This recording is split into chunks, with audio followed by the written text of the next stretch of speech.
Good evening. I'd like to call the Committee of the Whole for the Village of Cary for Tuesday, February 16, 2020 to order with roll call, please. Pavelli? Here. McAlpine? Here. Kraus? Here. Weinhammer? Here. Betts? Here. Collier? Here. Thank you. Would you join me in the Pledge of Allegiance? Al Fresco Alley on Spring Street. Turn it over to you, Eric. Thank you, Mayor. As the board may recall, one of the highlights of 2020, despite the challenging year through the COVID-19 pandemic, was the temporary outdoor seating area that was established on Spring Street in our downtown. We had the opportunity to provide a temporary outdoor dining area that was shared with the local businesses, and it was, I think, one of the highlights and one of the areas where we were able to establish a new gathering area and bring a little bit of light to the challenging times that we had that summer. So for 2021, we would like to get the committee's feedback on the direction for that very area in question. We'd like to provide some different options for your consideration, some of which are very similar to what we had last year, as well as some new ideas to see what direction we would like to see for Spring Street. As I mentioned, the setup last year was located on Spring, just south of West Main Street. We had the northern half of that one-way street cordoned off for the temporary seating, and we allowed the traffic to the south to remain intact in order to support the two existing businesses on the south end, as well as the small parking lot for the residences that are in the downtown area. So as I mentioned, we were able to set it up for some shared space for outdoor dining, some live music from some of the local restaurants, as well as a venue for some of the special events, including the Downtown Strategic Plan open house that was able to be accommodated in a tent over at Spring Street. So our first option for your consideration is setting up the exact same arrangement we had through 2020, which was the temporary seating areas in the north half of the block.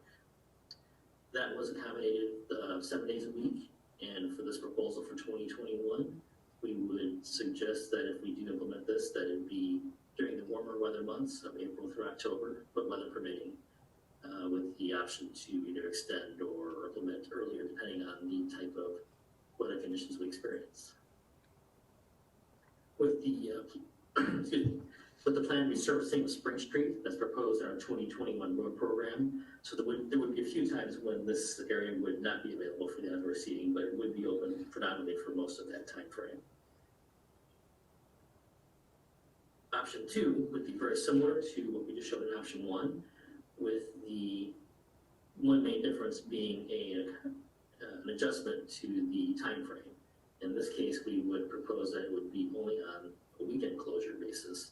So the beginning in the early hours of Friday and then through the weekend, be set up in the same configuration as in the previous year. And then we would use our crews first thing Monday morning to take down the tables and reopen the roadway for normal traffic for the rest of the week.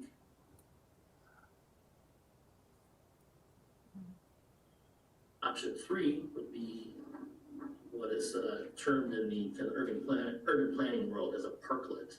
So in this case, we would set up Spring Street with keeping the roadway open to traffic at all times, but converting the parking spaces, the angled parking spaces on the east side, to the temporary seating area. So effectively extending and widening the pedestrian zone that is currently available on the east side of the road. That area does have existing outdoor seating in the sidewalk by the adjacent restaurant, and then with the addition of the parking spaces to that area, it could be expanded for additional use by all the downtown. And that can be done in 2 ways. One, which in the top image there would be a more enhanced version with a potential deck structure. And there's 2 examples, one from the city of Spokane, Washington, and another in London over in the UK, where you can incorporate some a little bit fancier temporary structures to provide separation from the traffic and visually enhance the experience and give it a more of a deck and patio-like atmosphere. Or basically, out in the center image would be just to cordon off those areas with traffic barriers, just to delay the traffic, keep some separation for safety, and keep the pedestrians on the portion of the road that we dedicated for their use.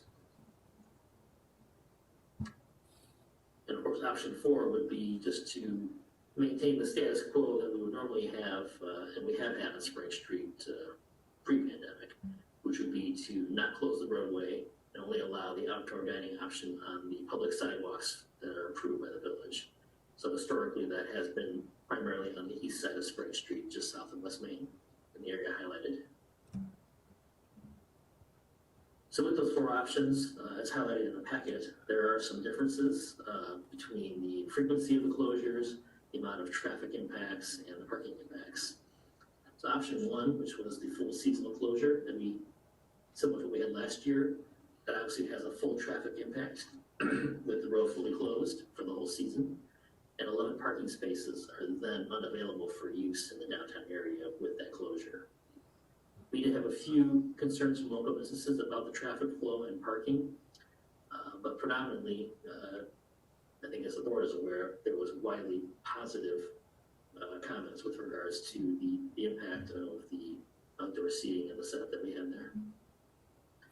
Option 2, which was the weekend seasonal closures, that has similar impacts, but it is minimized and focused just to the weekend periods of basically Friday, Saturday, and Sunday, with crews then coming back on Monday to reopen the roadway. So that does limit and minimize those traffic and parking concerns, but it does also include some logistical challenges that would involve weekly setup and takedown of the tables and the closure of the roadway by public works staff. And then there could be some challenges with the event a car is parked and doesn't adhere to the timeframes that parking would be restricted in order to accommodate the closure. So there could be some enforcement and logistics involved in that as well. Option 3, with the temporary parklets, that would have no traffic impact with the roadway staying open to all cars, and would minimize the parking impact to just 3 to 6 parking spaces on that east side of the road, depending on the size of the parklets that are incorporated. There are some potential sponsorship opportunities with that option. One option could be to have a local business sponsor it and then utilize it if it's directly adjacent to their space. And another impact would be that barriers and the separations from the traffic to that pedestrian area would need to be purchased or constructed if we were going that option. And of course, option 4 doesn't have any parking or traffic impacts. The main factor being that it is not consistent with that overwhelmingly positive support we did have for the outdoor dining area that we had dubbed Alfresco Alley on Spring Street. So with that, we'd love to hear the committee's feedback on any preferences they might have. Thank you. What do we have? Trustee McAlpine, do you have anything? Oh, sure, first up, okay. You're sitting over there all by yourself, so I thought I'd I include move you. closer, I move closer. I personally think that it was overwhelmingly successful last year. The idea to change it and make it less is not something I'd be looking for. I'd be leaning towards keeping it towards option 1. I do love the idea of course, potential sponsorship. I don't know if anything can be incorporated with some of these things, with tables, with this, with that, but I think that we take this as far as we can because I believe that this is a trend that is extremely popular throughout all the suburbs, throughout downtown. You look at this where people love to get off a train or walk downtown. People are really enjoying that type of foot traffic. And I think we can improve upon it if we have any businesses that have some local concerns. I think we tried to talk with them, see what they are, and see if we can help implement something that would alleviate or minimize those concerns and perhaps be beneficial to them. Because the more people we have downtown, the better it is for everybody. Thank you. Trustee Collier? I agree with, I'd like to see option 1, but I'd also like to maybe think about a little bit is maybe pick a few weekends out of the summer months to maybe think about Main Street for a few hours a day and expand it a little bit. And there's more businesses on those streets also that can benefit from that. I know it's more logistical, hard to do, but temporary closures, probably easier to do possibly. So yep, I'd like to stick with 1 for sure and maybe expand upon it a little bit if there's thought of that. Yeah, we can, excuse me, certainly look at Main Street further. I think that, when we first came up with this initially, there was a lot of discussion. I think, the mayor, you were part of some of those discussions that we had with staff. And there were some logistical issues as far as moving traffic around in downtown with Main Street, because we really got excited when we started talking about this initially to expand and do Main Street. We went ahead and did Spring Street. It was very successful.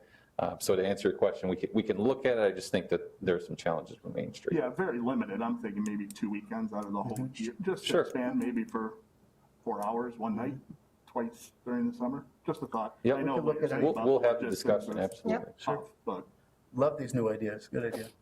Trustee Betts? I also like option one. And I also think that we should do the sponsorships with other businesses,